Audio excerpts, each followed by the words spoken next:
Para sosialita kaya yang sedang bersantai di resor mewah keluarga mereka adalah pemandangan yang patut disaksikan. Grayson Andrews, pewaris raksasa Andrews Corporation yang baru saja kembali dari tur Eropanya. Dan saudara perempuannya Veronica adalah gadis yang terkenal kejam. Aku ingin aku dapat. Jeruk ini terlalu manis. Tapi, Nona, ini jeruk segar tanpa tambahan gula. Terserah, tambahkan garam atau apapun. Segera, dan bawakan aku sandwich dengan kaviar beluga sekarang juga. Ya, Nona. Akhir-akhir ini kamu menjadi wanita tua yang pemarah, Roni. Tepat pada saat itu, ayah mereka buru-buru masuk, terlihat panik. Anak-anak, ada sesuatu yang serius yang ingin aku katakan. Apa kalian ingat resor kita di Vietnam yang mendapat reaksi keras bulan lalu? Apakah ini kasus di mana orang-orang menyalahkan kita karena merusak lingkungan? Itu hanya tindakan sembrono beberapa karyawan dan kita sudah membereskannya, ya kan ayah? Itu benar, tapi aku baru saja mendapat laporan bahwa para inspektur terlibat dan resor mengalami kerugian besar. Aku tidak bisa melihatnya terus meluncur seperti itu. Jadi aku berpikir untuk mengirim kalian ke Vietnam untuk mengurus hal ini. Ayah, kamu bisa mengandalkanku. Vietnam? Bukankah saat itulah sebuah ide muncul di benak Veronica? Ayah, biarkan aku pergi dengan Grayson. Aku bisa membantu. Ayahnya mempertimbangkannya sebentar dan kemudian menyetujui.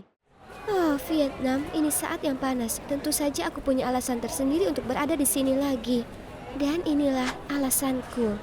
Semuanya dimulai 4 tahun yang lalu ketika keluarga Veronica berkumpul di resor keluarga Nam pada tahun baru Imlek, hari liburan Tet. Wow, temanku, lihat apa yang sedang kamu bangun. Benar, aku yakin semua orang akan suka ini. Sayang, resor ini pasti menguntungkan dengan desain dan lokasi seperti ini. Andai saja kita bisa punya yang seperti ini. Sementara itu, Veronica yang berusia 14 tahun benar-benar terpesona oleh orang lain. Tepat pada saat matanya melihat Nam, Veronica yakin dia bertemu dengan jodohnya. Ya ampun, apakah ini yang orang sebut cinta pada pandangan pertama? Lihat dirimu, anak kecil itu kini tumbuh menjadi gadis cantik ya. Ini uang keberuntunganmu. Daripada memberikan uang keberuntungan, bisakah kamu memberiku putra keberuntunganmu? Semua orang tertawa melihat kecerobohannya, termasuk Nam. Aku dengar 6 siswa yang berprestasi di sekolah. Kita tidak bisa menyanyikan bakatnya ya kan? Jadi aku rasa aku akan menawarinya beasiswa di Amerika. Bagaimana menurutmu? Beasiswa di Amerika? Tentunya ini adalah kesempatan bagus bagiku. Dia menoleh untuk melihat reaksi orang tuanya dan mereka semua mengangguk memberi semangat. Terima kasih Tuan Andrews, aku akan melakukan yang terbaik untuk membalas kebaikanmu. Tapi dia jelas bukan orang yang paling menikmati ini karena hati Veronica kami juga ikut bernyanyi dengan gembira. Jadi pada musim panas itu, Nam terbang ke Amerika dengan penuh semangat dan kegembiraan tentang negeri impian. Dia akan tinggal bersama keluarga Tuan Andrews untuk sementara waktu dan terdaftar di sekolah yang sama dengan Veronica dan Grayson. Dan dalam minggu pertama di sekolah baru, dia sudah membuktikan dirinya sebagai seorang jenius. Tidak butuh waktu lama baginya untuk menjadi yang terbaik di setiap mata pelajaran. Dan para guru merasa puas karena dia juga aktif dalam kegiatan sekolah. Nah, aku sangat bangga padamu. Meski terlihat nyaman, tawa dalam makan malam keluarga yang hangat tidak menyinari putra tuan rumah, Grayson. Aku belum pernah mendengar kata bangga dari ayah sebelumnya. Menjadi ahli waris memang tidak mudah, tapi aku berusaha semaksimal mungkin. Kenapa dia selalu yang menonjol? Setelah makan malam, ketika yang lain pergi, Nyonya Andrews mendekati Nam. Jangan mengira suamiku memberimu pujian yang kamu yakini lebih tinggi dari siapapun. Ingat, kamu hanyalah parasit dari kebaikan suamiku. Jadi Nyonya Andrews tidak menyukaiku di sini. Sebaiknya aku berhati-hati. Dari sudut, Veronica mendengar apa yang dikatakan ibunya kepada Nam. Ibu selalu keras seperti itu. Tidak apa-apa, Nam. Kuatlah, ada aku di sini. Dan dia memastikan dia berada dimanapun Nam berada dan tidak ada gadis yang bisa mendekatinya. Nam, jadilah pacarku, oke? Roni, jangan membuat keributan di sini. Hah, apakah dia baru saja memanggilku Roni? Semuanya perhatian. Nam milikku, jangan berani-berani mengganggu laki-lakiku. Untuk menyegel lebih jauh lagi, dia menempelkan banyak stiker di pakaian dan tasnya. Tatonya bagus, kawan. Itu, omong kosong. Kamu menyukainya? Di sini. Kemudian ketika Grayson sudah berlari jauh, dia menunduk ke tangannya yang memegang stiker. Gadis bodoh, dia tidak bisa mendesain yang lebih baik. Menurutmu ini akhir dari rencana cara mendapatkan hati Nam? Kalau begitu kamu meremehkan gadis ini. Nam, aku terkena sengatan matahari. Aku terlalu lemah untuk berjalan sendiri. Bawa aku pulang. Ya ampun, sepertinya dia tidak pernah kehabisan taktik ya. Wow, merawat kekasihmu sebanyak ini. Nam, sungguh bucin. Dengungan dari orang lain memang mengganggunya. Tapi dia tidak ingin membuat kekacauan karena dia berhutang budi pada kebaikan keluarga Veronica. Dan jauh di lubuk hatinya dia menganggap kekesalannya agak lucu. Aduh, pria yang manis. Mungkin dia juga menyukaiku. Dan kemudian Grayson berlari ke arah mereka dan dengan riang memberi mereka kabar baik. Hei, ayah baru menang kontrak besar. Dan kita akan makan malam di restoran Gordon Ramsay malam ini, kawan. Yeay! Apakah kamu yakin kamu lelah? Aduh, kepalaku sakit sekali. Nam, sepertinya aku akan pingsan. Gendong aku saja. Kamu berharap aku akan berada di sini selamanya. Lalu mereka bertiga berjalan berdampingan sambil ngobrol riang dan halaman sekolah seakan disinari oleh tawa ceria mereka. Segalanya berjalan lancar seperti itu, lalu suatu hari Veronica terbangun dan melihat Nam sedang mengemasi semua barangnya. Apa yang sedang kamu lakukan? Aku akan kembali ke Vietnam. Kenapa? Apakah terjadi sesuatu? Tolong jangan pergi. Lepaskan aku. Kemudian dia dengan dingin berjalan keluar dari rumahnya tanpa berkata-kata lagi. Veronica berjongkok dalam kesedihan. Parahnya lagi, sekeras apapun dia mencoba menghubungi, tetap saja tidak ada balasan dari Nam. Satu-satunya berita yang bisa disampaikan adalah resor keluarganya sedang krisis. Dan dengan niat baik, ayah Veronica menawarkan untuk membayar mahal resor tersebut untuk membantu mereka memulai bisnis lagi. Dan selama 4 tahun terakhir, hatinya masih tidak menginginkan siapapun selain Nam. Dan dia sangat menantikan reuni ini. Yo, lama sekali ya kawan. Halo orang asing, senang rasanya bertemu mereka juga. Kalau saja itu tidak terjadi, kami bertiga mungkin masih menjadi trio yang sempurna sekarang. Nam tidak bisa melupakan hari itu ketika kebenaran yang menyakitkan terungkap. Itu, kamulah yang bersekongkol melawan resor kami, tapi kenapa? Kamu harus bertanya kenapa ayahmu memiliki resor sempurna yang membuatku menginginkannya menjadi milikku. Hahaha, terima kasih. Aku akan memberitahu Tuan Andrews. Terserah saja. Tapi ingat, dua keluarga sedang bekerja sama dalam sebuah proyek.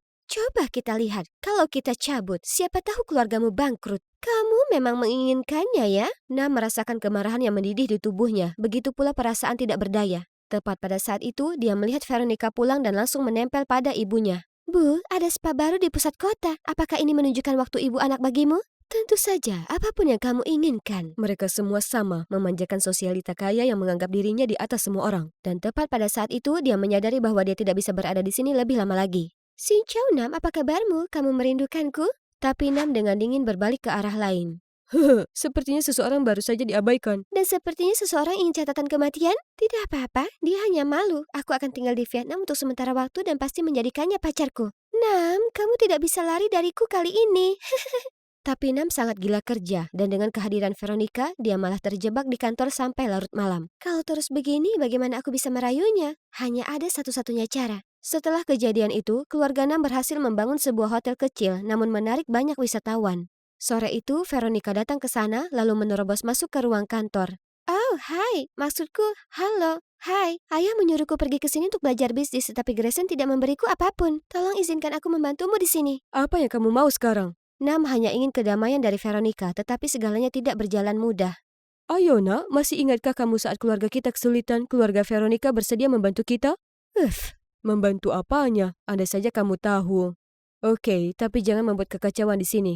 Keesokan harinya, Veronica menjalani hari kerja pertama di hotel keluarga Nam. Manggis, kami tidak memiliki ini di Amerika. Hei kamu, bawakan aku lebih banyak.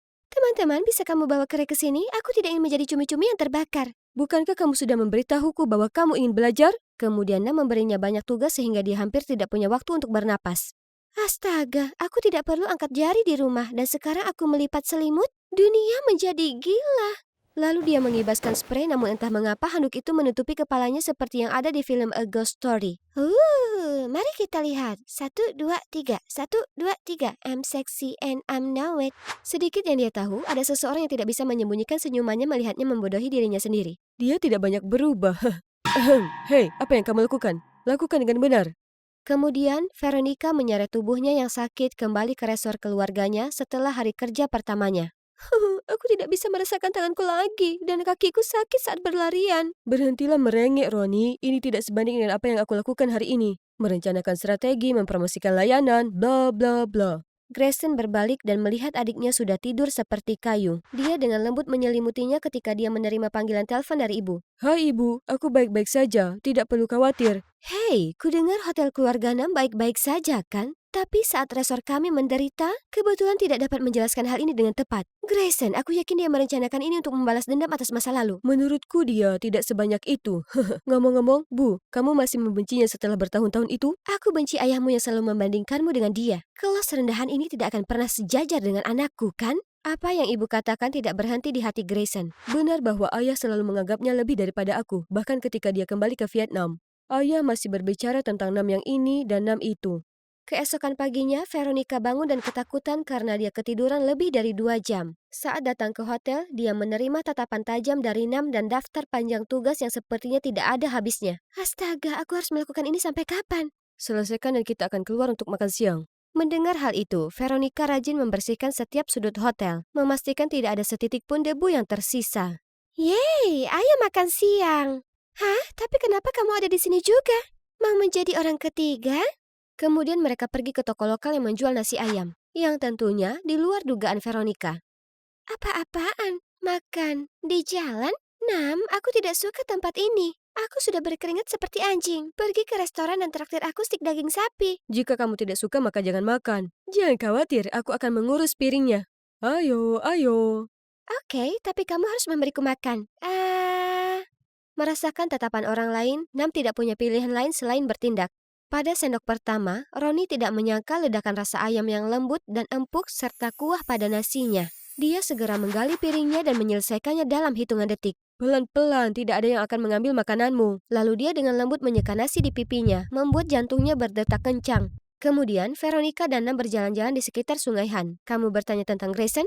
Veronica berhasil memotong ekornya dan membuatnya diam di kedai kopi. Aduh, musim panas di Vietnam memang seperti oven raksasa. Aha, bagaimana dengan gerakan klasiknya? Kemudian Veronica terhuyung-huyung seperti ubur-ubur, berusaha jatuh ke pelukan Nam. Tetapi tiba-tiba dia berjalan pergi, meninggalkan wajahnya mendarat tepat di tanah. Dia bergegas untuk melihatnya sudah mengunyah lemak dengan gadis sembarangan di sana. Veronica segera menyerbu seperti banteng gila ke arah gadis itu. Hei, siapa kamu? Aku pacar Nam, sebaiknya kamu menjauh darinya. Kalau tidak, Maaf, sampai jumpa lain waktu. lalu Nam buru-buru menyeretnya pergi. Apa yang sedang kamu lakukan? Dia bukan orang yang bisa kamu ganggu. Dia adalah partner terbesarku. Apakah begitu? Aku minta maaf. Kamu, kembalilah bekerja. Sekarang juga.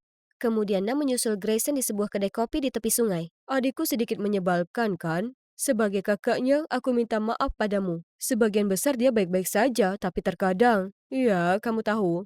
Aku tidak tahu harus bagaimana. Selalu ada jawaban untuk semuanya, kawan. Keesokan harinya Veronica mendatangi Nam dan melihatnya hendak pergi ke suatu tempat. Dan seperti biasa dia bersikeras untuk ikut dengannya. Cukup, berhentilah bermain-main. Tapi aku menyukaimu, kamu tahu itu. Tepat pada saat itu, seorang gadis menghampiri mereka. Sayang!